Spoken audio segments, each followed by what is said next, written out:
Добре, започнува и новата група.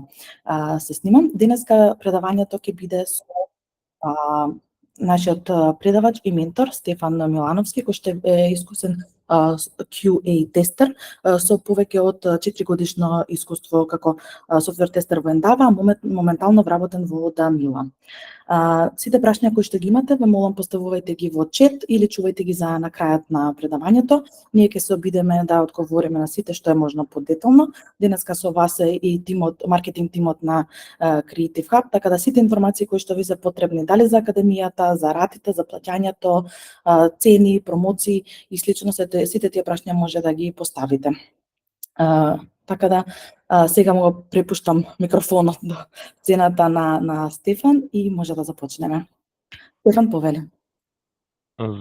Здраво, само секунда да шернам скрин.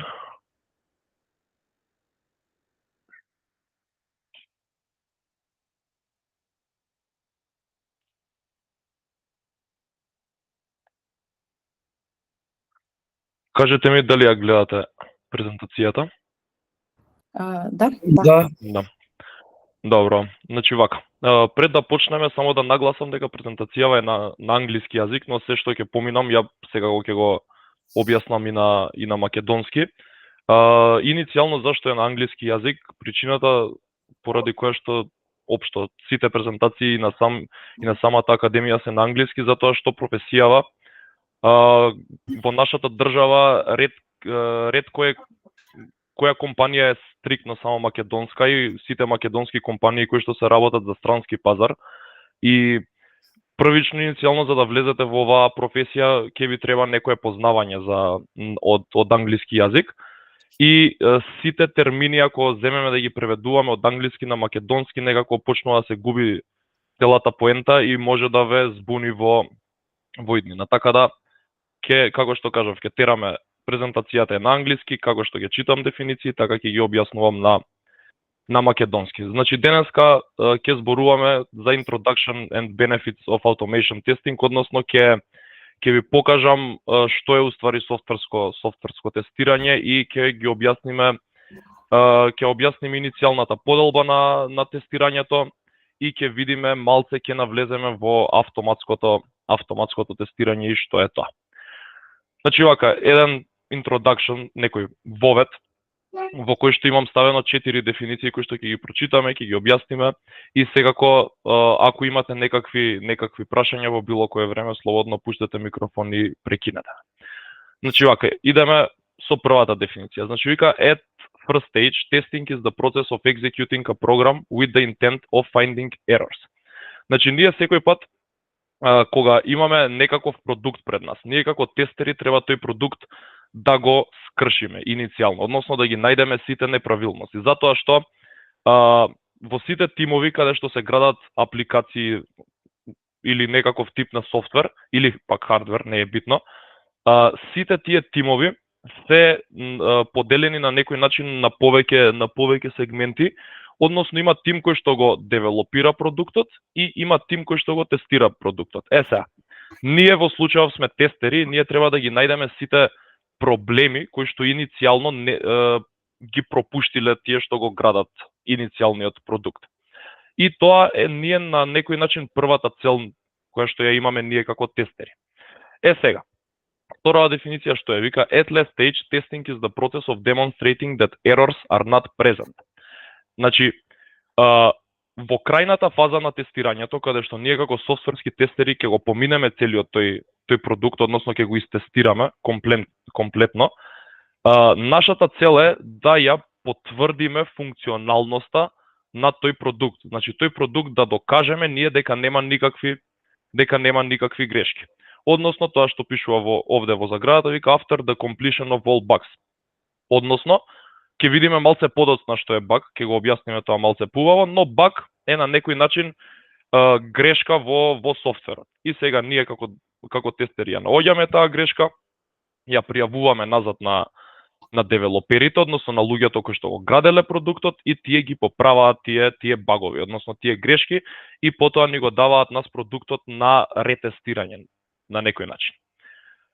Третата точка тука е when you test a program you want to add some value to it. Adding value through testing means raising the quality or reliability of the program.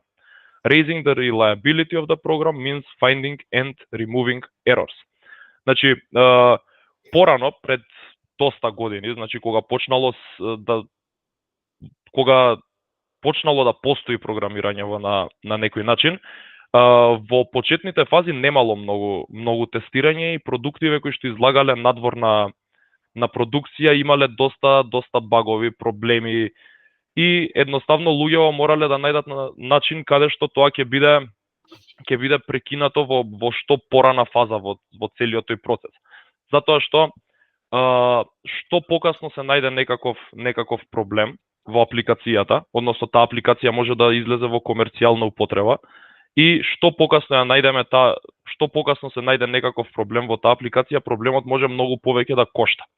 Сега, што мислам по тоа? Ако ние имаме некаков продукт и тој продукт ние му ги најдеме сите грешки пред да искочи во комерцијална употреба, тие проблеми ќе бидат многу ефтини, да кажем. Но ако ги наоѓаме проблемите во подоцните фази, каде што веќе ќе биде продуктов во комерцијална употреба, пример ќе земам некоја, не знам, веб страна за продавање на карти за концерт. И сега, ако продуктов е во комерцијална употреба, и едноставно не работи делов каде што луѓето можат да платат со картичка за да ја добијат картата, тука автоматски фирмата која што го прави продуктот и организацијата која што го организира настанот не може да ги земе парите од нивните корисници за картите. Односно имаат голем проблем во нивниот систем. И сега, тестирањето е фаза која што го прекинува тоа во раните фази за да не дојде до таков масивен проблем во иднина. И четвртата точка вика, therefore, don't test a program to show that it works. Rather, you should start with the assumption that the program contains errors. A valid assumption for almost any program, and then test the program to find as many of the errors as possible. Што сака да каже дефиницијава? Значи, обично, ние како тестери треба да имаме некој таков мајндсет, каде што ќе влеземе на некаков продукт и буквално ќе пробаме да го скршиме. Сега ќе ви кажам една приказна, имав една менторка на факултет и она уствари ни кажуваше, ни објаснуваше како треба да размислуваме ние како тестери. Сега вика, вие како тестери треба да бидете буквално како некое бебе и сега на бебево му давате некоја играчка и бебево што прави? Значи бебињава прават се освен тоа што треба со играчка. Например, ќе му дадете количка и она ќе ја фати, ќе ја гризе, ќе ја лупа, ќе скроз нешто друго освен да ја вози. Може и да ја вози, ама повеќе ќе ги прави другиве работи. Истиот тој мајндсет треба да го имате и вие како тестери, каде што вие имате некаков софтвер пред вас, некаква апликација и таа апликација вие, значи покрај тоа што ќе докажете дека работи како што треба и тоа е во ред. Но вие како тестери треба да бидете луѓето кои што ќе ја скршите таа апликација со некои такви edge кейсови каде што на самите девелопери тие сценарија нема да им текнат. Затоа што, како што кажав, нели тимов е поделен на девелопери и на тестери, каде што девелопериве го градат продуктот и нив мисловниот процес име како да го направам ова, односно како да го изградам ова. Сега, после девелоперите, ние доаѓаме на сцена, тестерите, каде што ние не размислуваме ајде сега да потврдам дека ова работи, туку ние, покрај тоа што размислуваме така, дел од целосниот мисловен процес е тоа, но поголем дел од процесот е главното прашање е како и јас да го скршам продуктов за да најдам багови, да најдам ерори, за тие багови да не се појават подоцна во иднина, во кој случај би коштале многу повеќе него да се најдат порано. Сега, why software testing, односно зашто софтверско тестирање? To find and correct defect, значи тоа го спомнав и во прошливе слайдови. Значи софтверското тестирање се базира на наоѓање проблеми и коригирање на истите тие дефекти. Втората точка е to check whether the client user needs are satisfied. Сега, што е ова client user? Значи, секој продукт си има клиент и си има юзери, односно, не знам, еве, ќе го земам како Facebook, кој е клиент на Facebook?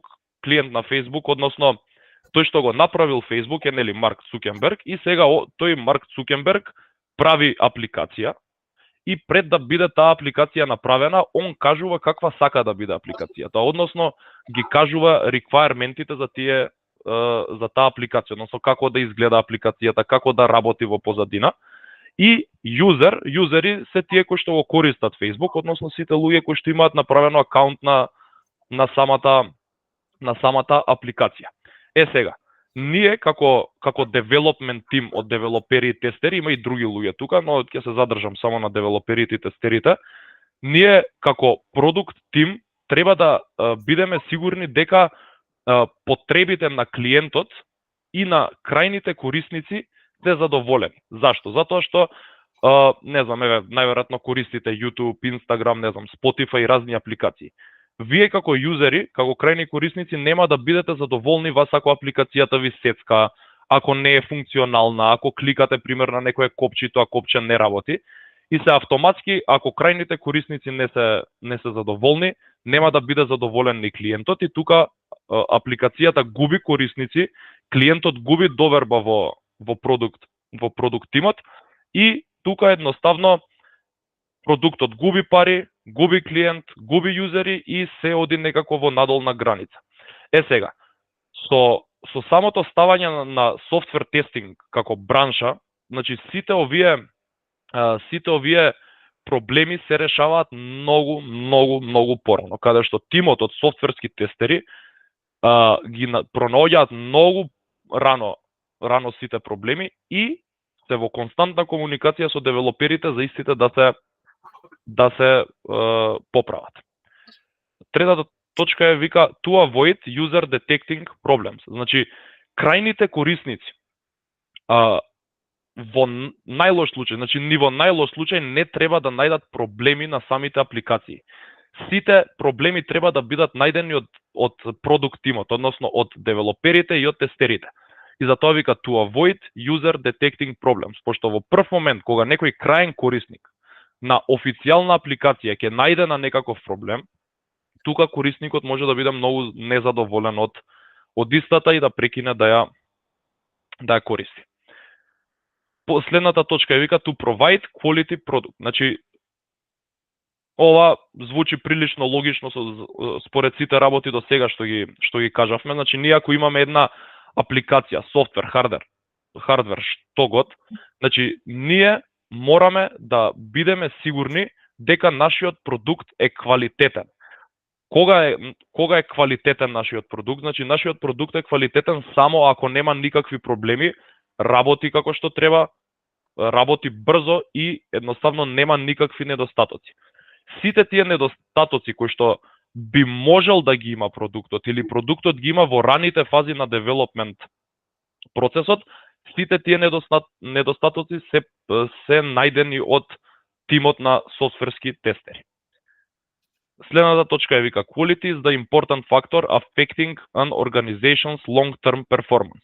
Секако, ова е на некој начин надоврзување на претходната точка, каде што вика нели сите компании, сите бизниси се градат за да останат. Значи, ретко кој бизнис сака да функционира, не знам, неколку месеци или 1-2 години да биде згаснат после тоа. Значи, сите луѓе кои што градат некакви бизниси го гледаат тој долг пат, каде што со текот на годините ќе растат и растат. Сега, некоја компанија ако нема квалитетен продукт, таа компанија нема да расте, туку може да згасне, да едноставно да остане на некоја рамна граница и да не се случуваат многу работи во истата. Баш за овие сите фактори, те пак ќе кажам, покрај тоа што се девелопмент тимот, најзаслужни се софтверските тестери. Последната точка е quality improves productivity and competitiveness in any organization. Сега, што сака да каже ова?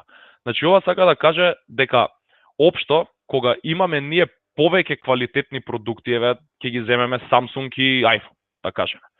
кога на луѓето им се дадени два продукти кои што се добри на свој начин, така да кажеме, тие две компании едноставно цело време се надградуваат, односно се подобруваат за да станат подобри едни од други, и така ние автоматски цело време имаме квалитетни производи како крајни корисници.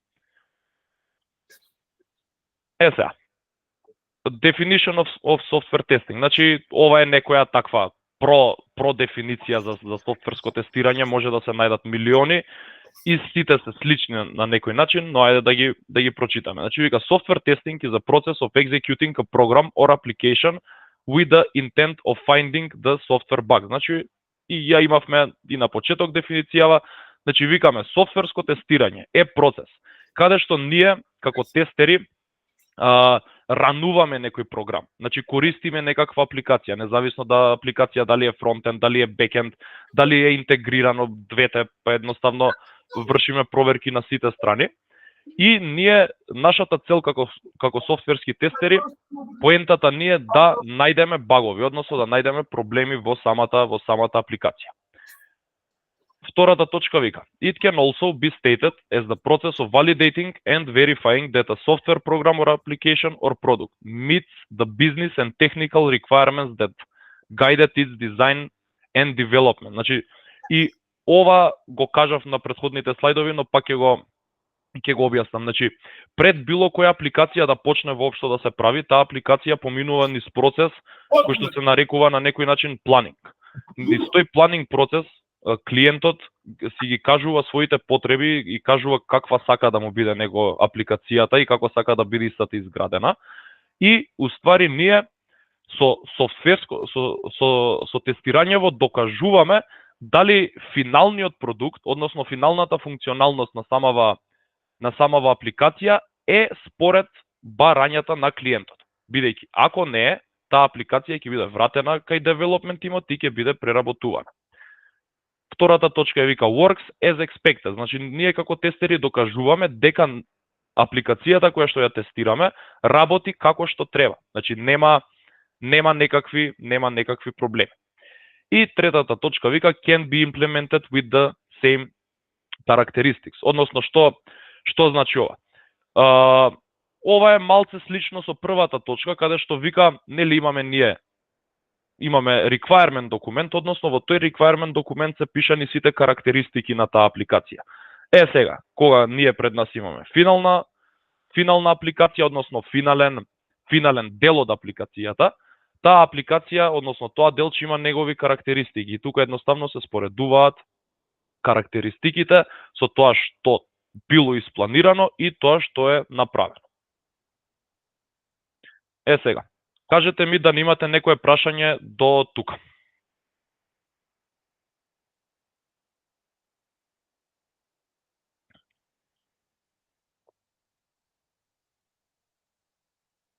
Добро. Сега, објаснивме малце од страна што е софтверско тестирање и сега ќе навлеземе малце во Software Development Life Cycle, односно SDLC. Што значи ова?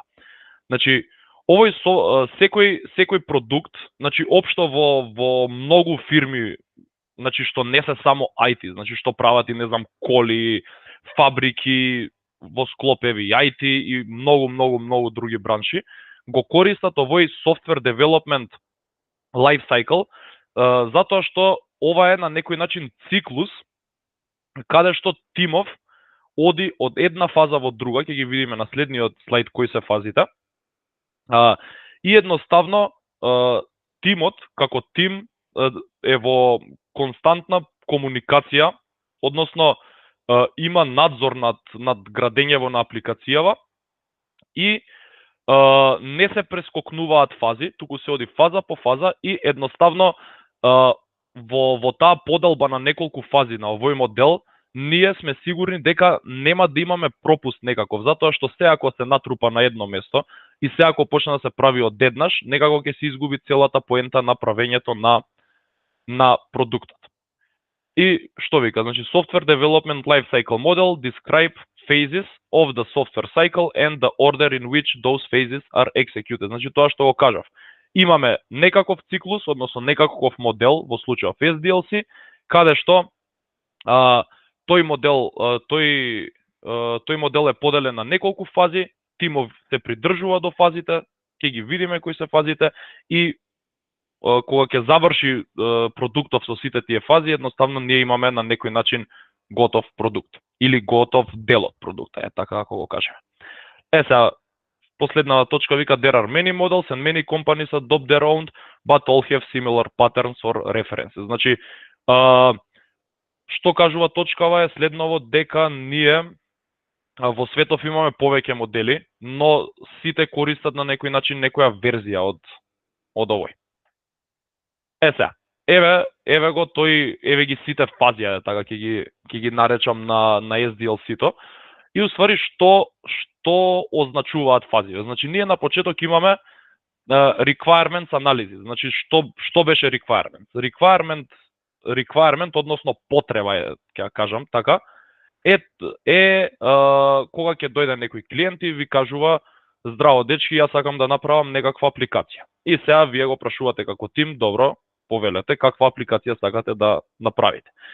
И кажува, пример, не знам, сакам да направам сајт кој што ќе продава некакви продукти и тој да биде ваков, сакам вакви бои, сакам вакви копчиња. И тоа едноставно според барањата на клиентот се прават тие requirement analysis, односно анализа на потребите на клиентот, и се прави некаков requirement документ во кој што ги пишува сите потребни работи кои што треба да се знаат за самиот продукт. И кога ќе се заврши таа анализа на requirementите на самиот клиент, се преоѓа на следната фаза која што се нарекува дизајн. Сега, во оваа фаза, во дизајн фазата, се прават планови, односно се дизајнира како тој софтвер ќе биде направен. Значи се уште не се почнува со правење на софтверот, туку се прават планови, односно дизајни како тој софтвер ќе биде изграден. Сега, кога ќе заврши таа фаза, следната фаза е development, односно правењето на тој софтвер, каде што имаме тим од девелопери кои што веќе се запознаени со тој requirement документ, веќе го имаат издизајнирано целиот процес, односно целиот софтвер, и почнуваат да го градат, односно почнуваат да куцаат код, или ако станува збор за некаков хардвер, го склопуваат тоа машинче или уствари тоа е тоа. Значи ако е софтвер, го куцаат кодот и прават некаква апликација, дали бекенд, дали фронтенд. Ако е нешто хардвер, го склопуваат продукт. Сега, кога development фазава ќе заврши, многу е ризично да се пушти одма на комерцијална продукција тој продукт, затоа што немаме тестинг. Сега, кажавме во претходните слайдови дека тестингот е многу битен фактор, односно буквално тестингот е на некој начин последната линија на дефанзива на целиот продукт. И сега, ако таа линија мора да биде, така ќе кажам, најхрабра, затоа што мора да ги фати сите лоши работи, односно сите ерори, сите проблеми кои што поминуваат низ продуктот. Ако тие проблеми, ако тие багови ја пробијат таа тестинг граница и поминат низ рацеве на тестериве и тестериве не ги фатат, тоа може многу да го кошта и тимот, и продуктот, и клиентот, и така натака, и така натака. Затоа предпоследнава фаза се нарекува тестинг, односно тука доаѓаме на сила ние, софтверските тестери, каде што ние правиме буквално тестинг на некаков продукт, односно како што кажав, имаме некаква апликација пред нас, правиме некакви сценарија според кои што ќе истестираме, ја тестираме апликацијата и потоа апликацијата иде на последниот чекор кој што се нарекува maintenance. Усвари maintenance е одржување на апликација. Значи апликацијава кога ќе биде веќе издевелопирана, кога ќе биде истестирана, значи се пушта во продукција, односно во официјална употреба, и мора да има некаков тим кој што ќе ја наблюдува истата, затоа што може некој проблем да се случи и тогаш. Сега, тука ги видовме сите чекори. Овој слайд што е тука е уствари поделбата на овој чекор тука, односно тестингот кој што конкретно во моментов нас не интересира. Сега, викаме, имаме, сега навлагаме само тестинг, каде што ќе го разгледаме софтвер тестинг life cycle-от. Сега, значи софтвер тестинг life cycle-от е поделен на неколку делови, односно тест планинг, тест анализа, тест дизајн, тест екзекјушн и тест клоужер. Што уствари означуваат овие делови? Иницијално во оваа тест планингот, односно во првиот чекор, тимот на тестери се договара, односно планира на каков начин ќе му навлезе на продуктов. Пример, не знам, дали ќе го тестира мануелно, дали ќе куца автоматски тестови за него, ако куца автоматски тестови за него, со кој јазик, со кој фреймворк ќе бидат искуцани тие тестови, некои начини на кои што ќе се куцаат тестовите, на кој начин ќе се пишуваат сценарија, тест кейсови, acceptance критерија и така натака. Едноставно, гледајте го тест планингот како спремање на терен некаков и на кој што потоа ќе дојде апликацијава и вие според тој план кој што е направен на тој тест планинг ја тестирате апликацијата. Сега, вторава фаза што е, значи тест анализа. Во тест анализава веќе ние имаме некаков продукт пред нас. Или пак requirement документ. И сега, ние како тестери мораме, пред да почнеме ние да тестираме, ние како тестери мораме убаво да го анализираме продуктот. Затоа што, тоа го викам ја цело време, пола работа на тестерите, значи не е ни мануелно тестирање, не е ни куцање код не, анализа. Значи, тестер како тестер мора да има многу јаки аналитички способности, онака буквално ја тоа го викам око да има за некои работи, каде што вас ќе ви текне нешто во текот на анализата да направите што нема да му текне на никој друг, односно нема да им текне тоа на девелоперите.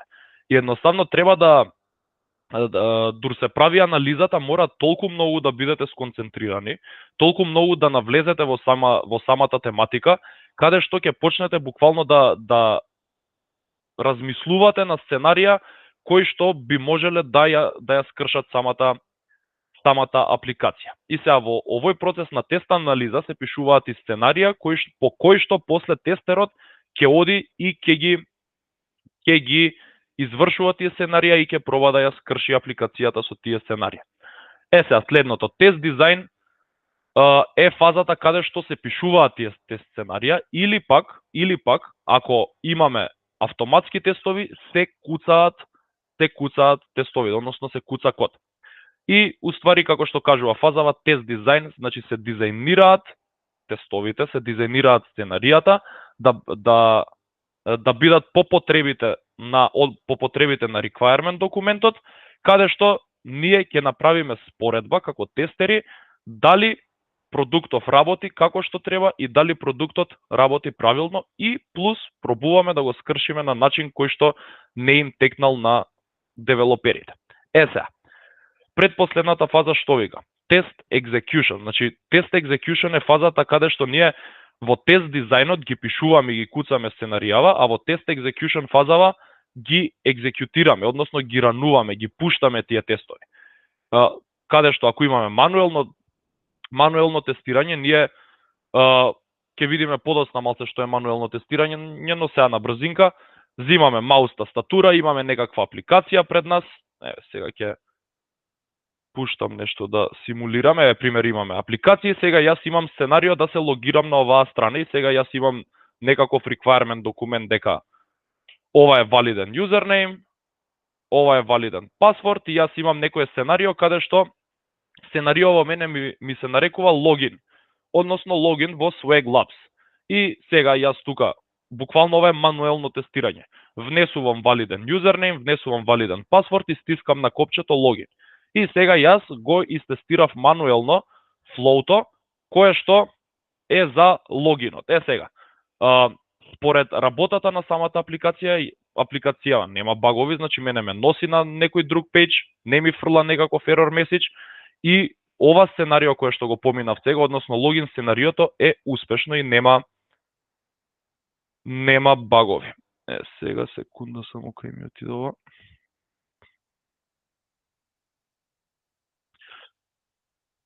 И уствари тоа е тест execution, значи ги читаме сценаријава имаат чекори кои што ние треба да ги направиме и одиме, ја пуштаме апликацијата и ја кликаме, внесуваме работи, drag and drop правиме, едноставно све што е потребно за да биде веб апликацијава истестирана, тоа го правиме со помош на маус и тастатура. Сега, од друга страна, ако имаме автоматско тестирање, тука во оваа тест execution фазата, пошто ние куцаме автоматски скрипти, тие автоматски скрипти со, стискаме play, и тие автоматски скрипти почнуваат да се рануваат. Кога тие автоматски скрипти се рануваат, тие извршуваат некакви чекори. Значи, овие чекори што ги направив јас, значи пишување на юзернейм, пишување на пасворд и кликот на самото копче, сите имаме алатки и со помош на одредени програмски јазици, тие сите чекори се стимулираат од страна на машината. И уствари, ние кога ќе ги рануваме тие тест сценарија, односно тест скрипти, таа фаза се нарекува тест execution.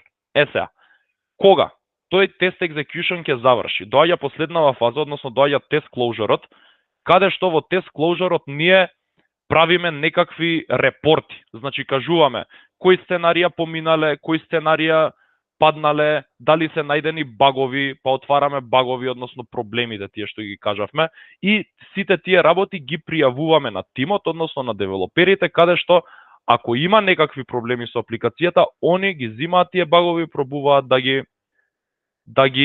средат. Откако ќе ги средат, ја враќаат апликацијата и ние го почнуваме овој процес, тест execution од почеток, за да ги рерануваме тестовите, односно да ги поминеме од почеток сценаријата, за да видиме дали е секако што треба. И во оваа тест closure фаза, најбитно е да се запамти дека тимот дава некаков тест summary report, каде што ги кажува како поминало тестирањето.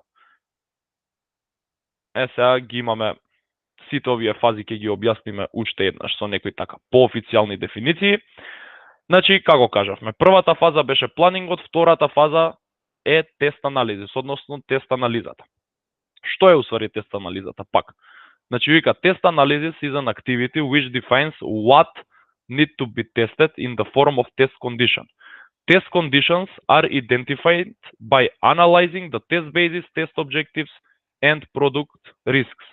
Значи, викаме, тест анализа е активност во која што дефинираме што уствари ние треба да истестираме. Еве сега. Што имавме ние? Значи имавме ние тука имаме логин форма, така? И сега ние треба да истестираме логин формата. И уствари секунда. Каде ти да презентација? Вторава реченица вика test conditions are identified by analyzing the test basis, test objectives and product risks. Сега, тука многу е битно да се запамти ова test condition. Значи, што значи test condition? Test condition значи што уствари ние треба да направиме за да потврдиме дека конкретно овој логин пејдж правилно работи, нема багови и можеме да го пуштиме во комерцијална употреба. Значи, прво, ние мораме да напишеме чекори. Кои се чекорите? Значи, внесуваме юзернейм, така? Тоа е првиот чекор. Внесуваме пасворд, тоа е вториот чекор. И третиот чекор е клик на логин копчето. И уствари, кога ќе ги собереме овие чекори, значи пишување на пасворд, тоест пишување на юзернейм, па пишување на пасворд, па клик на логинот, ние тие чекори, тие степови, ги пишуваме во форма на тест кейсови. Ќе видиме што е подоцна малце тест кейс. Каде што нас тест кейс ни представува како сценарио кое што ние треба да го поминеме за да ја извалидираме апликацијава. Кога ќе стиснеме логин, значи имаме successful login, влагаме на пејџот и тука нас ни завршува таа тест execution фаза на некој начин. Сега, test design. Test design is the process in which the software tester defines the scenarios with which it will determine if the application is working correctly or not. The scenarios are called test cases. Значи, ги спомнав тест кейсовите во претходниот чекор и уствари што се случува пак во оваа фаза на тест дизајн. Значи, во оваа фаза на тест дизајн се случува следново. Ние прво сме изанализирале. Сме направиле анализа на нешто. Значи, имаме некаков requirement документ, правиме анализа и ние на некој начин со анализата дознаваме што треба да истестираме. Сега, кај тест дизајн фазата, ние тие анализи ги претвараме, значи ние имаме некакво знаење за самава апликација. Ние тоа знаење кое што сме го добиле од тест анализата го претвараме во тест кейсови, односно во сценарија. Што ни представуваат тие сценарија? Значи, нас тие сценарија, тие тест кейсови ни означуваат некаков тип на чекори, степови, кои што ќе ни потврдат дека апликацијата работи како што треба. Сега, ќе напишеме еден тест кейс. Вако, односно ќе го напишеме тој тест кейс кој што е за логин пејдж. Од секунда само да отворам еден Notepad. Вака.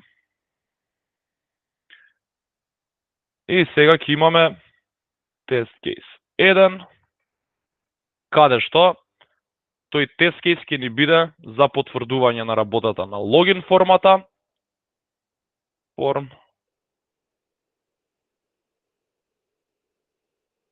Логин и уствари ќе ги напишеме чекорите кои што се потребни за да се направи тој successful логин.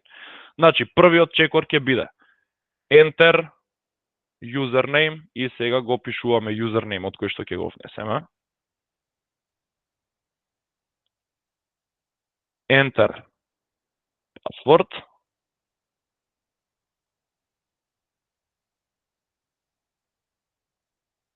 И викаме click login button и на крај be redirected to products page. И сега, вакви тест кейсови се прават во таа фаза на дизајн, каде што ние како QAs ги пишуваме сценаријава и уствари ние кога ќе почнеме, зашто кажав тогаш дека во дизајнот и во анализата лежи многу поголем дел од работата него во самиот процес на тестирање. Значи ние секој пат кога ќе почнеме да тестираме, ние апсолутно секој пат имаме спремно тест кейсови по кои што ќе се водиме, ајде така да кажеме. И сега, нас некој кога ќе ни го даде ова, значи ова да му го дадете, да му ја отворите апликацијата и да го дадете ова на човек што не е стручен, значи он ова ќе го направи, апсолутно. Сега, за тоа сега ги пратиме чекорите, односно нели го пишуваме, еве го овој стандард юзер, го пишуваме пасвордот, викаме click login, добро, и не носи на products page-от. Океј, и кога ќе заврши овој тест кейс, викаме дека поминал. И вакви тест кейсови се пишуваат, сега, значи, во зависност од тоа, тој фичер, значи, таа функционалност, таа апликација, колку е поголема, значи, ние можеме да имаме многу сценарија тука. Можеме да имаме successful сценарио. Сега, можеме да имаме тест кейс, каде што ќе имаме unsuccessful, значи ќе имаме неуспешен логин, каде што пасвордот ќе го пишеме, не знам, N23. И ќе ни даде тука некој error message. Ајде да видиме што ќе ни даде. Значи, викаме овој username, password N23 и логин ни дава некаков error message. И ние како тестери во таа фаза на дизајн пишуваме вакви тест кейсови, односно сценарија, односно чекори, со кои што ние ќе потврдиме функционалноста на веб страната или апликацијата или сервисот, што и да тестираме. И сега, кога ние како тестери ќе ги напишеме овие работи, сме завршиле со таа фаза на дизајн. Сега, кога ние ќе почнеме да ги извршуваме овие тест кейсови кои што ги напишав, односно буквално да почнеме да внесеме юзернейм, да внесеме пасворд, да стиснеме логин и така натака, односно да почнеме да ги извршуваме чекорите мануелно или да искуцаме скрипти нели во таа дизајн фази ние да ги рануваме тие скрипти. Процесот на ранување на тие скрипти и екзекуција на мануелниве тест кейсови на мануелен начин или со маус и тастатура како што кажав, таа фаза се нарекува test execution. И вика, test execution is the phase in which the software tester is executing the test cases manually or automated test scripts. Значи, имаме ние сценарија, ги зимаме тие сценарија и ги екзекутираме, односно ги извршуваме на некој начин. Сега, како што кажавме, последната фаза е test closure, каде што вика, test closure is the final phase in which the software tester makes a report of the testing that was done. If everything is fine, the tester moves on another task, and if there is a problem, the tester reports a bug. Значи, test closure фазата е последната фаза на целиот тој тестинг процес, каде што ние после извршување на тестовиве даваме некој тип на извештај на типмот, каде што, како што кажуваме, колку тестови поминале, колку паднале, дали има продуктот некакви ризици, какви ризици има, дали има некакви проблеми, односно дали има багови. Сега ќе видиме што е баг. Викаме a bug is when the software is not working properly, has some mistakes in it, and the tester acknowledges that anomaly and reports it to the developer. Односно, баг е некаков проблем во апликацијата кој што го наоѓа тестерот, го пријавува на девелоперите, чека тој баг да биде поправен, за тој баг потоа да биде ретестиран. Сега, имаме, значи, немојте да ја сватите буквално оваа поделба, кај што викаме types of testing, затоа имам во заграна пишано main separation, затоа што има мал милион на тестирање, значи има performance testing, security testing, функционално тестирање, smoke testing, онака, само пишете на Google types of testing и ви искочат милиарда типови на тестирање. Но, главната поделба на тестирањево се дели на мануелно и автоматско тестирање.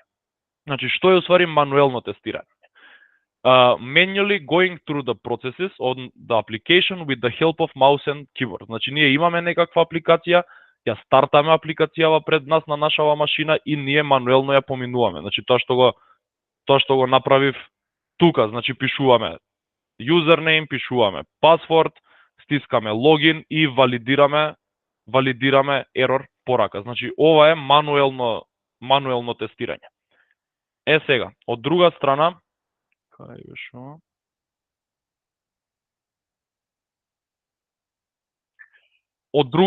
имаме автоматско тестирање, кое што представува следново. Значи, викаме automation, writing automated test scripts with the help of a programming language. Значи, ние пишуваме код кој што представува автоматска тест скрипта, која што подоцна можеме да ја пуштиме, да ја рануваме и да изврши некакви акции, односно, пример, ако тестираме фронтенд, ќе видиме што е разликата меѓу фронтенд и бекенд во наредниве слайдови, но пример, еве, ние ова што го покажав со логин формала се нарекува фронтенд, односно, имаме некаква фронтенд апликација пред нас.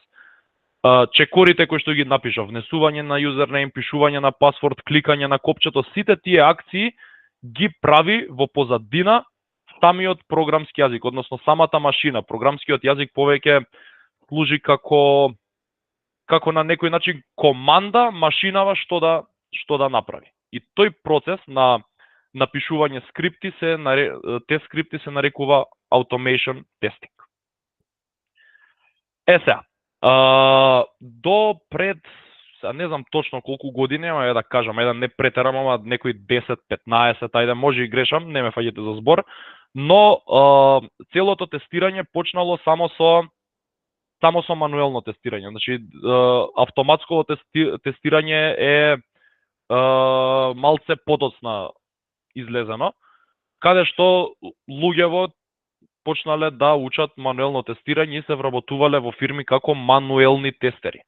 Сега, таа норма на мануелно тестирање, автоматско тестирање, значи порано била многу голема границата, значи имало мануелни тестери, имало автоматски тестери. Сега таа граница се намалува и едноставно таков е пазарот каде што се поретко и поретко што ја од многу одамна немам видено некој да бара само мануелен софтверски тестер. Значи сите бараат automation, но не значи дека ако се вработите како automation дека нема да работите мануелно тестирање. Значи вие како тестер за да најдете работа треба да бидете спремни нели на повеќе типови на тестирање и како што кажав главната промена на поделба на тестирањето е на мануелно и автоматско. Значи се супер ние со автоматско тестирање, но има некои делови каде што кодов во одредени делови, во одредени процеси на апликацијата не може да навлезе и на некој начин е невозможно со код да истестираме некаква функционалност која што се наоѓа на одредено место во целиот тој софтвер. И за тоа, значи сите тестери покрај тоа што може да бидат специјализирани во автоматско тестирање, мора да имаат знаење од мануелно тестирање за кога ќе дојат такви случаеви мануелно да истестираат апликација. Сега, зошто автоматското тестирање е подобро од мануелното тестирање? Значи тука имам неколку точки, ќе ги поминеме, ќе ги објасниме сите. Значи првата точка вика Regression testing takes a lot less time when there are automated test scripts. Сега, тука regression testing ви е непознат термин, сега ќе ви го објаснам. Значи regression testing е на некој начин ретестирање на некаква апликација. Што значи тоа? Значи секој пат било која апликација кога ќе има некоја нова функционалност, пример не знам да сигурно имате мобилни телефони. И сега на мобилните телефони нели ви стигаат апдејти. Пример има апдејт за не знам подобрен перформанс, подобрено сменети копчиња и така натака и така натака. Сега, кога имате таков апдејт, нови фичери, значи нови работи влегуваат во самата апликација и самото влагање на новите работи во самата апликација може да скрши нешто што е направено претходно. За да се докаже дека ништо старо не е скршено, самиот тестинг тим мора да направи ретестирање на сите работи до тогаш, односно да ги изврши сите сценарија што се до тогаш од почеток, за да се потврди дека апликацијата правилно работи и после некаква промена. Сега, ако ние имаме, еве да кажеме, 200 сценарија, така, и ние треба сите тие 200 сценарија да направиме регрешен тестирање, ние, ако ги поминуваме мануелно со маус и тастатура тие сценарија, значи ние 200 сценарија, еве да земеме во просек, едно сценарио, еве, логин формала, колку ни беше тестирање, 3-4 секунди, така. Па автоматскиве скрипти, нели што појак лаптоп, тоа побрзо ќе бидат извршувани, башка има можност за паралелно извршување на скриптите. Значи, ако ние со маус и тастатура сценариово го извршиме за 3, 4, 5 секунди или може да има некој подолго флоу што ќе трае 15, 20, 30 секунди, автоматската скрипта, односно машината, лаптопот, компјутерот, што и да е, тоа ќе го заврши за буквално за стотинка. Значи, рануваме тест и тој тест одма поминува. Или паѓа, во зависност од тоа дали имаме некаков баг или не. Сега, ние во тој случај, што се случува? Гледаме дека кога правиме ретестирање на некакви функционалности, кога правиме ретестирање, ние ако со мануелно тестирање ги поминуваме сценаријава, не знам, еве има 200 сценарија, секој сценарио нека биде по 5 секунди, значи ние тука имаме колку 5 по 2000 секунди работа. Сега, од друга страна, ако ги пуштиме 200 автоматски скрипти, тие ќе завршат за, па не знам, ајде да не претарам, само помалку за 10 секунди. Или можда и уште побрзо. И уствари, тука ние многу штедиме на време, а нели како викаат, времето е пари, особено во фирмиве кои што цело време градат некакви продукти и што повеќе време заштедиме, тоа повеќе пари ќе направи самиот продукт.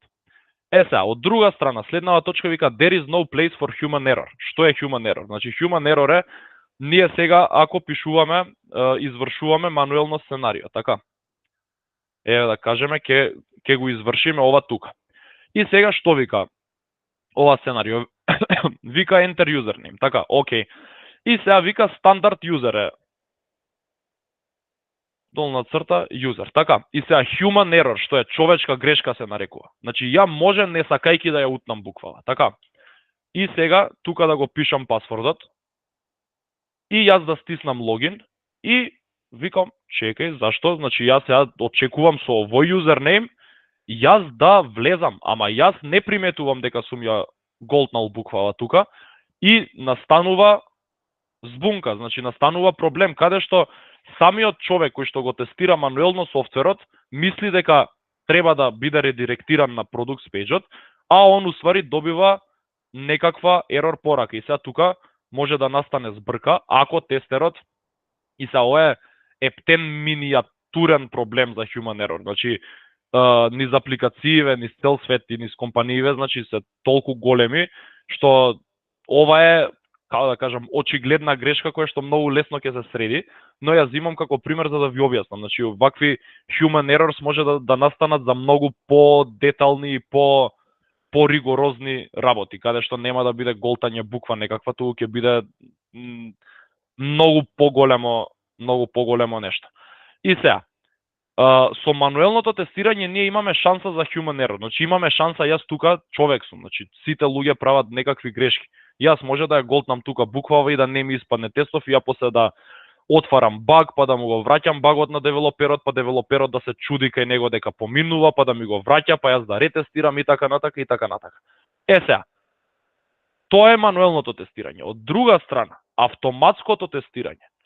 Значи во тест скриптата, ако ти му пишеш, ќе ми пишеш стандард долна црта юзер во ова поле, он компјутерот не може да голтне буква, не може да не го пише тоа. Значи, што ќе му кажеш на компјутерот да прави, односно што му кажеш во скриптава да внесе како юзернейм, како пасворд и да кликне на тоа копче, он нема да направи, нема простор за човечка грешка тука. И уствари за тоа е таа точка,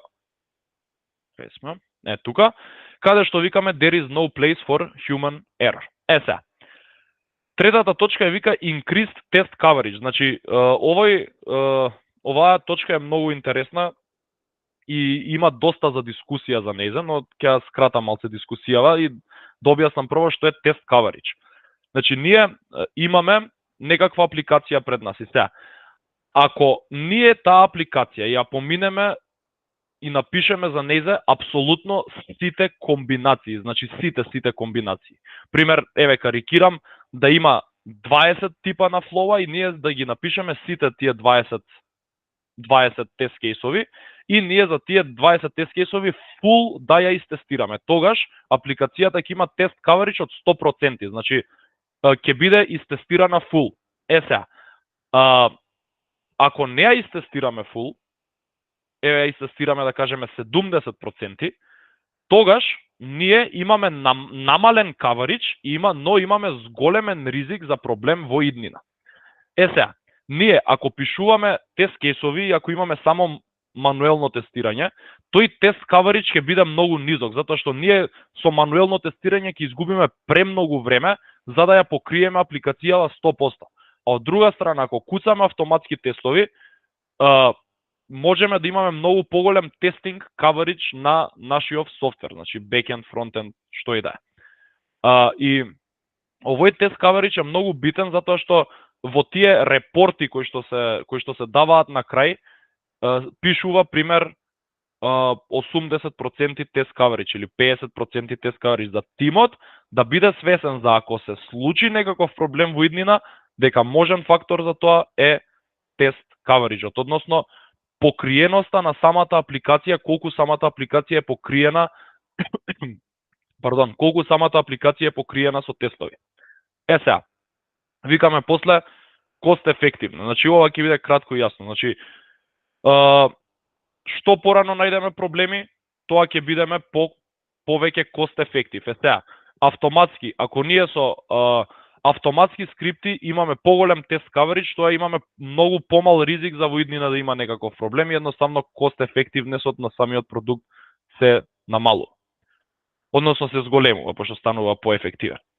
И едноставно последната точка е up to date with technology. Значи програмските јазици се буквално, ја тоа го викам, значи не е за да се влезе во IT светот, морате да бидете спремни да учите цел живот, затоа што гледате околу вас што се случува со технологија, едноставно толку брзо се оди нанапред што дури е некој пат невозможно, пример, не се возможни промениве на новата верзија на некој продукт и старата. Едноставно технологијава оди цело време толку брзо нанапред што апсолутно никого не чека и вие ќе бидете многу повеќе во тек со технологијата ако знаете автоматско тестирање, затоа што како што оди технологијата нанапред, таа технологија е градена од програмски јазици.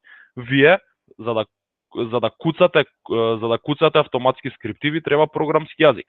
И вие едноставно како што технологијата оди напред, како што програмскиот јазик оди напред, вие одите напред заедно со нив, затоа што вие мора да го научите тој програмски јазик за да бидете up to date со технологијата, односно да можете да ги тестирате најновите продукти и апликации. Ова се неколку јазици кои што се користат за софтверско тестирање, значи Java, C#, C++, JavaScript плюс many more, значи плюс уште многу, Python можеме да го кажеме тука да го вметнеме. Значи имаме мал милион на програмски јазици и скриптинг јазици кои што помагаат за куцање на автоматски скрипти. Конкретно во академијата ние одиме со Java, затоа што програмскиот јазик Java е многу, како да ви кажам, баран и поголемиот дел од фирмиве во Македонија, а и во светот, бараат куцање на Java. Следниот по популарност е JavaScript и C#. Но Java-та, според тоа јас што сум видел по фирми, според тоа што сум зборувал со други луѓе, Java-та е апсолутно најкористена. Сега, имаме уште малце. Уствари сега ќе направиме поделбата на малце, ќе се тргнеме од тестирање и ќе видиме како е изградена секоја апликација. Но пред да продолжам, кажете ми дали имате некое прашање до тука.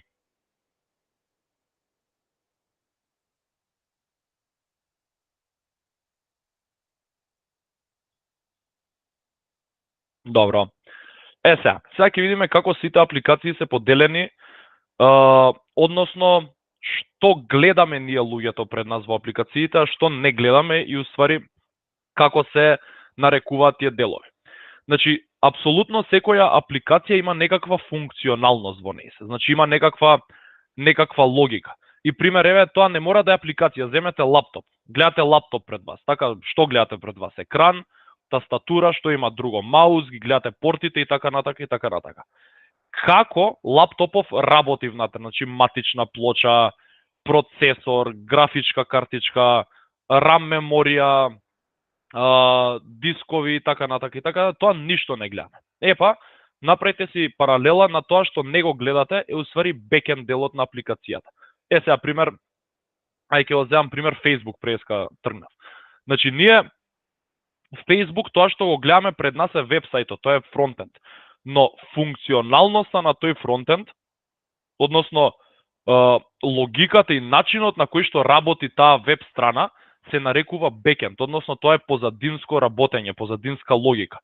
И целата таа логика иницијално е ставена во нешто што се нарекува API. Сега ќе видиме што е API.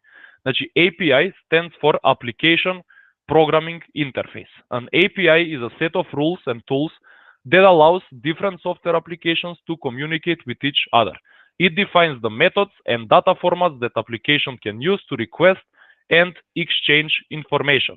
Значи, API-то е делот на бекендот, односно делот на позадинското работење на апликација, така ќе го наречеме, каде што во самото API се сите работи, односно целата логика како апликацијава функционира. Односно, пример, ние имаме на фронтенд, еве тука, имаме копче, така?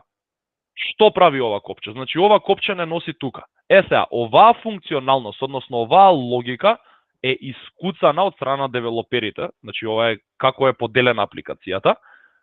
Таа логика е искуцана во тој бекенд дел.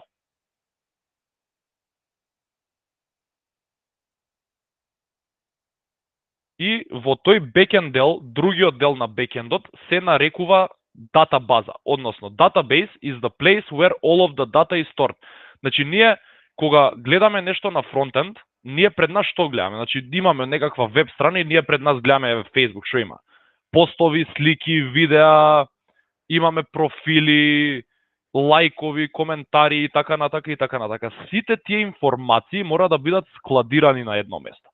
Сите тие информации се складирани во датабазите и потоа тоа API, односно овој дел тука, тоа API ги зима работи во датабазата и ги става на фронтендот, односно на апликацијата пред нас, односно, како што кажа, фронтенд, и ќе видиме сега што е фронтенд.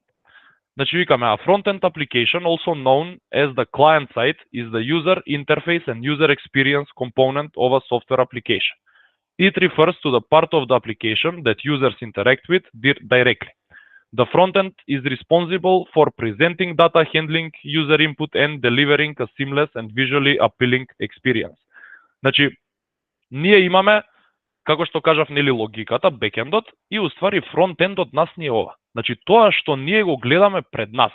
Значи, копчињата, текстовиве, сликиве, имаме бои некакви, имаме менија, значи, се тоа што го гледаме пред нас, уствари се нарекува фронтенд.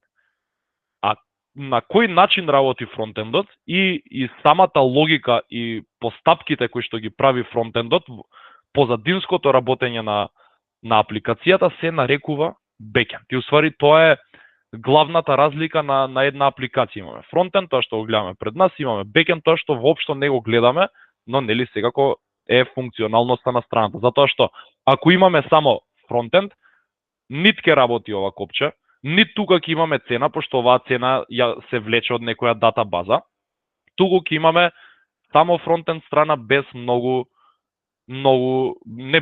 без ич функционалности.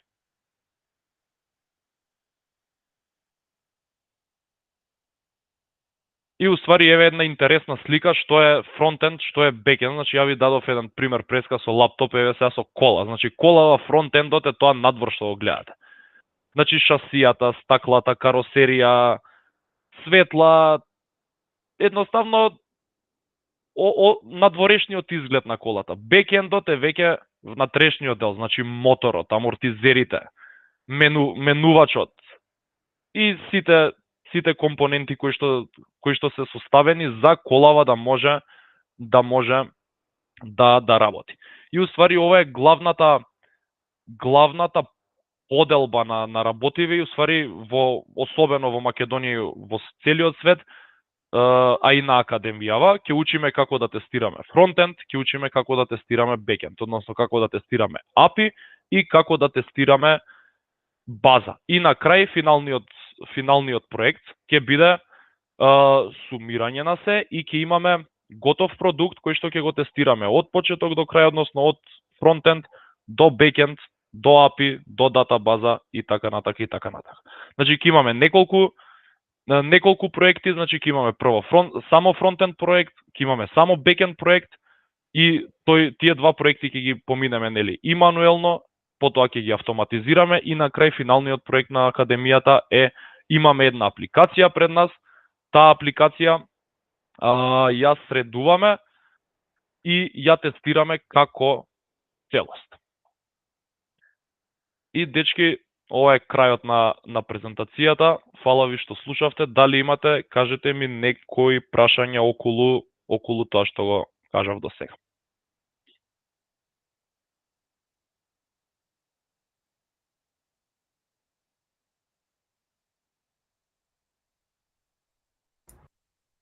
Здраво, јас имам едно прашање. Да, повели. Значи, дали предавањата се исклучиво онлайн или само со присуство? Така, значи за ова ќе ви одговорат ја сум повеќе задолжен за материјалов, но до сега сме биле само онлайн биле до сега предавањата. Во ред, фала. Да, ништо. Да, само да се надоврзам, да предавањата се исклучиво онлайн. Ако има потреба и доколку за тоа изразат желба студентите, тогаш организираме и средба во канцеларија, но во главно функционираме онлайн. Исто ќе се надоврзам да го одговорам прашањето на Александар, дали по завршувањето на курсот помагате при вработување? Да, помагам, значи дури во текот на академијата организираме надпревари за вработување со најразлични компании и партнери на Creative Hub, за кои што ние ги подготвуваме студентите, аплицираат студентите, а потоа дали ќе продолжат или ќе се вработат зависи од нормално нивото на знаење кој што ќе го покажат самите студенти, но ние правиме се што е во наша можност да им помогнеме на студентите да најдат вработување дури и во текот на академијата. По завршувањето на академијата нормално дека добивате мејлови периодично со нови понуди, односно опции за вработување. Дали е онлайн курсот, тоа веќе го одговоривме, да, онлайн курсот, face to face е многу подобро, секако ако има потреба, ако има желба од страна на групата, ако доколку сите се слушаат, тогаш организираме и средби во живо заедно со менторот. Повелете некои други прашања во врска со академијата? Ако ми дозволите, пред да завршам, пред да сумирам, би сакала само да го споделам линкот за состанок со координатор, доколку и по завршување на ова предавање имате дополнителни прашања, слободно може да се закажете состанок со нашиот координатор Стојанчо, кој што може со кој може да сконтактирате преку телефон, да закажете Zoom или Google Meet meeting, а дури може да дојдете лично во нашите канцеларии. Ние се наоѓаме на улица Рајко Женжифов, број 20, тоа е спроти Градежен факултет. Во канцеларија сме од 5 часот до 9 секој ден, од понеделник до петок нормално, може да не посетите директно. Телефонскиот број на кој што исто така може да не побарате 071 214 849, исто така е оставен тука во пораки, каде што може слободно да не побарате од 9 до 5 од понеделник до петок. Исто така споделив и некои интересни приказни од нашите, односно искуства од нашите студенти до сега, како и текстови информативни за софтвер тестинг. Се надевам дека ќе ви се најдат и ќе ви бидат навистина од корист.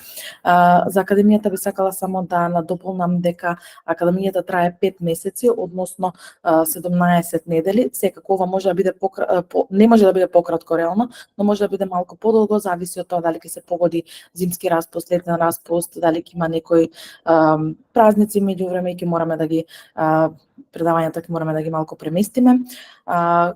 Исто така добивате 80 часа менторски програми, односно работа со инструктор, ја добивате програмата за вработување, како што веќе спомнав, преку надпреварите за вработување, кои што организираме со нашите партнери.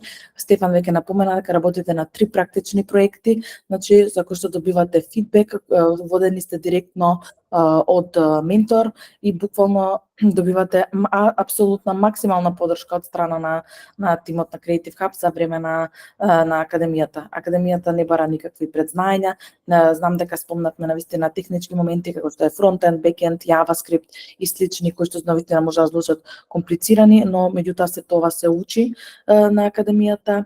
Академијата ги покрива секој аспект потребен за да се стане софтвер тестер и навистина не е комплицирана. Како што реков, ова е професија која што е во подем, која што постојано се бара и која што е навистина нешто кое што во иднина ќе биде доста актуелно. За крај, за сите што останавте и што не слушавте, само сакам да ви известам дека имаме дополнителни 100 евра ваучер подарок, само на мејлот кој што ви го пративме заедно со линкот за регистрација, одговорете ни со сакам подарок, ви го пратиме ваучерот е активен до 15 септември и можете да си го искористите. Моментално исто така имаме Summer Promo, односно промоција на Академијата за софтвер тестинг. Ваучерот исто така важи за оваа промоција, на тоа што ќе си го добиете попустот за промоцијата, исто така си ги добивате и дополнителните 100 евра попуст. Само како што напоменавме, молам одговорете на мејлот со сакам подарок и ќе го добиете веднаш. За крај, повелете со уште прашања доколку има. Само една брзина, извинете, за цената, која би била крајната цена, може би го пропуштивте момент. Се извинувам ако не кажале. Фала. Не, сега ќе кажам, како што реков, имаме моментално понуда која што е само Академија 1500 евра, а EU сертифицираната Академија е 2200 евра. На ова добивате дополнителен попуст од 100 евра, како што реков, само одговорете ни на мејлот. Сакам само за крај да додадам на многу кратко дека EU сертифицираната програма е програма каде што се добива сертификат кој што е признаен секаде во Европа, вклучува ЕКТС кредити, така да ова е малку по дипломата е на едно повисоко ниво во споредба со само Академија. Курсот за вработување секако си го добивате, тука нормално како што реков веќе ве подготвуваме за аплицирање на работа. Добивате ньюслетер со понуди за работа. На EU сертифицираната добивате курс за поставување на фриленс профил, како што можете да можеби сте слушнале некаде фриленс работата како QA тестер е сега многу актуелна на Upwork, Fiverr и на други платформи за онлайн работа, така да ве подготвувам и за тоа како да аплицирате, како да си го спремите портфолиото, како да си го спремите самиот ваш профил и слично. И нормално ви помагаме да аплицирате на работи. Да се надоврзам тука за дека нема потреба од претходно знаење, значи ние покрај тоа што ќе учиме за тестирање, значи ние за да почнеме со автоматско тестирање, ние прво мораме да научиме да куцаме код. Значи буквално има модул кој што учиме објектно ориентирано програмирање и во тој дел тука се отцепуваме од самиот тестинг и учиме програмирање, значи учиме да куцаме код. И откако ние ќе научиме да куцаме код и ќе ги разбереме сите тие принципи како функционира програмирањето, потоа ние се префрламе на автоматско тестирање. Значи нема ние да влеземе во автоматско тестирање без да научиме код или јас да очекувам дека вие знаете да кодирате. Значи апсолутно не. Почнуваме од апсолутна нула и прво ќе го поминеме делов на мануелно тестирање, значи ќе анализираме, ќе пишуваме сценарија и така натака, ќе тестираме мануелно. После тоа, буквално се тргаме од тестирањето, учиме како се куца код и потоа се враќаме на самото тестирање и почнуваме со автоматизирање. Така да апсолутно никакво предзнаење нема да ви треба и поминуваме се апсолутно од нула. Така, да, значи покриени сте во секој аспект. Нормално ако има потреба дополнително објаснување, дополнителни работилници, дополнителни часови, секогаш што има на располагање на групата и нормално помагаме секаде каде што е потребно. Видов се едно прашање тука, дали со Академијата се прават припреми за ISTQB сертификатот.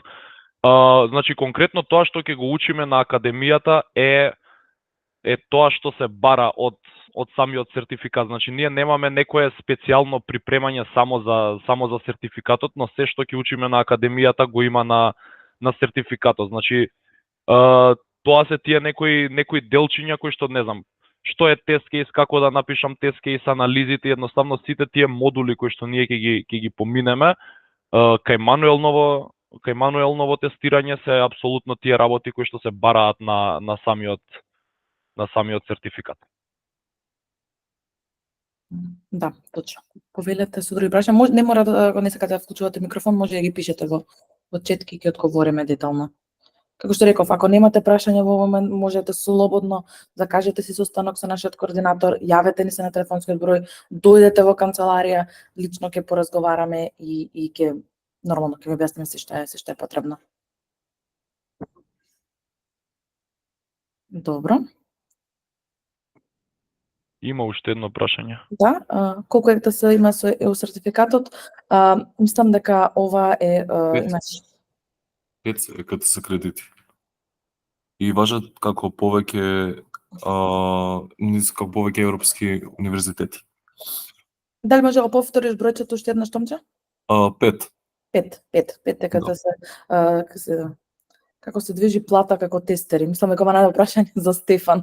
Да, па зависи, значи вака, јас специјално кога ја правев програмата, не се водев по никој, мислам не се водев по интернет или по некои книги, мислам да користев одредени книги, но програмава ја правев за тоа што мене лично ми требаше за да влезам да работам нешто и што работев тогаш. Значи, јас кога влегов да работам, тоа беше пред 5 години, 5 и нешто, не е ни битно.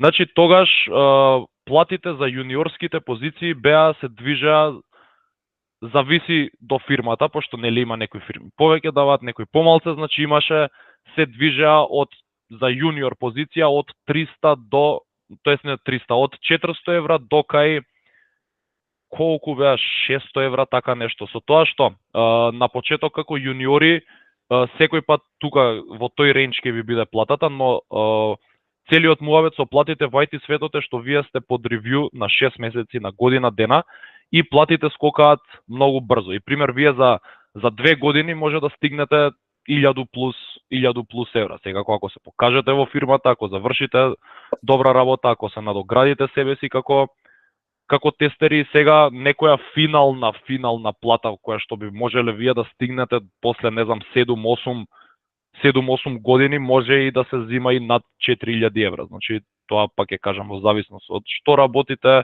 мислам на какви продукти работите, фирмата, колку сте стручни, нели сега, колку сте напредувале, колку сте сениори, какво знаење имате, колку имате од тоа знаење, и тука има едноставно многу фактори што не можам да кажам сега 1000 евра или 700 евра, значи почнуваат од прилика од 500-600, значи некаде може да бидат и повеќе, а стигаат до прилично големи суми од некои може 2,5-3, па некаде може и 4 да се зима, зборувам за фирмите тука. Ако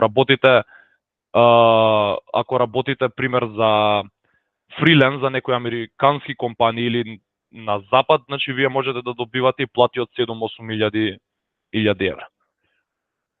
Нормално. Да, софтвер тестингот, односно секоја IT професија во која што мора постојано се надоградуваш. Колку повеќе се надоградуваш, толку повеќе се зголемува и платата. Тоа е случај секогаш. Поведете, мислам дека некој прекина, ви се извинувам за тоа. Да, значи што би било подобро и побрзо напредување помеѓу софтвер девелопер и софтвер тестер. Значи тука е стварно не можам да ти кажам, пошто јас сум софтвер тестер и си обожавам професијата, значи заљубен сум во тестирањево и девелопмент работев на пракса, некако не ми фати многу око. Почнав со тестинг и ептен се заљубив во професијава. Сега што би било подобро и побрзо за напредување, двете се професии во IT, двете се на некој начин исто, со тоа што обично во тимови има повеќе девелопери него што има тестери, но има девелопери од секаков тип, значи од јуниори до сениори, мислам и тестерите има од јуниори до сениори, но тестерите, што помалце тестери во тимот има, тоа се повреднувани и повеќе платени. Така да тоа е тоа. Се едноставно лична преференца, тоа што вас повеќе ви лежи, и едноставно немојте да гледате од перспектива на ова е побарувано, ова ќе го земам, или ова е понепобарувано, ќе го земам тоа. Значи едноставно видете вас што ви лежи и отидете. Разлика меѓу софтвер тестер и QA, значи некако поголема разлика имаше порано, ама сега нема некоја разлика. Значи во глобала сите исто тестираат. Значи јас бев во прошлава фирма во Ендава доработев, јас бев Quality Assurance Engineer. Сега во оваа фирма кај што работам во Дамила сум Quality Analyst. И сега горе-доле 80% од работата ми е исто, само што во новава фирма повеќе се концентрираме ние тестерите да најдеме дупки во системов, да најдеме некои edge кейсови, а во претходната фирма кај што бев Quality Assurance Engineer работевме на она функционално тестирање, но ви викам као плюс минус веќе е скоро исто. Разликата е тоа што кажав сега, во мојата претходна фирма и мојата сегашна фирма, така да нема некоја огромна разлика, иако ако отидете на интернет и да пишете difference between software testing and quality assurance engineer, ќе најдете некоја разлика, ама тоа можете и да отворите погласи, да видите некои бараат software тестер, некои бараат quality assurance engineer, едноставно видете што бараат, истите барања се и од едниве и од другиве, така да нема некоја посебна разлика.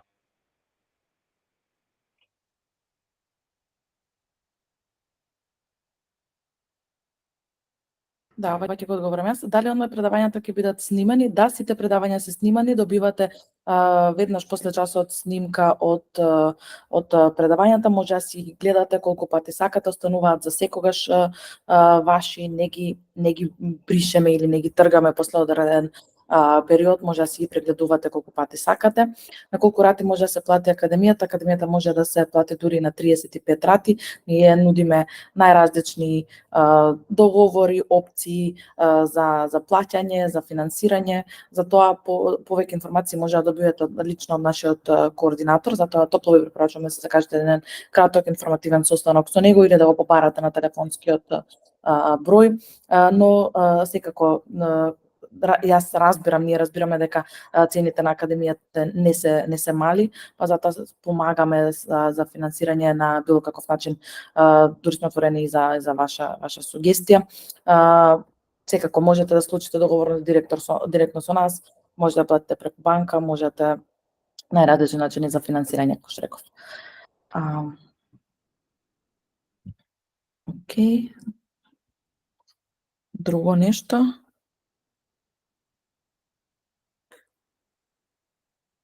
Океј, супер. Ако нема прашања, тогаш може слободно да завршиме тука.